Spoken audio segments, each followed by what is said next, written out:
ম্যাচের সময় তখন মাত্র 4 মিনিট। আর্জেন্টিনার ডি বক্সের বাইরে ফ্রি কিক পায় গুয়েতেমালা। সেই ফ্রি কিক লিজান্দ্রো মার্টিনেসের গায়ে লেগে নিজেদের জালে বল জড়ায় Argentina. Score line Argentina 0, Guatemala 1।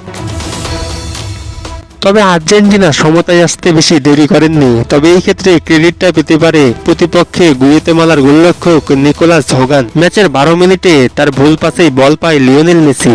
এই সহজ একটা সুযোগ জালে জড়াতে মোটেও ভুল হয়নি খুদে জাদুঘরের। ম্যাচের স্কোর 1-1। ম্যাচের তখন 38 মিনিট। আর্জেন্টিনার মিডফিল্ডার ভ্যালেন্টিনো কার্বোনেকে ডি বক্সের ভেতর ফাউল করে গুয়েতেমালার ডিফেন্ডার। স্বভাবতই পেনাল্টি নেবেন মেসি, কিন্তু না, দীর্ঘদিন জাতীয় দলের হয়ে অফ ফর্মে থাকা লাউতারো মার্টিনেসকে পেনাল্টি নিতে দিয়ে আরও একবার মহানুভবতার পরিচয় দিলেন মেসি। স্পট কিক থেকে গোল করে স্কোর লাইন 2-1 করেন লাউতারো মার্টিনেস। 66 মিনিটে এনজো ফার্নান্দেজের সাথে 1-1-এ বক্সে মেসি। এনজো ফার্নান্দেজ বাড়ালেন চমৎকার একটা থ্রো পাস, সামনে শুধুই গোলকিপার। কি ভাবছেন মেসি সেখান থেকে শট নেবেন? তাহলে তিনি আর মেসি হবেন কেন? নিজে গোল করার জায়গা থেকে আবারও লাউতারো মার্টিনেসকে পাস দিয়ে গোল করালেন খুদে জাদুকর লিওনেল মেসি। Score line 3-1। এরপরে ম্যাচের 77 মিনিটে আসে ম্যাচের সবচেয়ে চমৎকার মুহূর্তটা।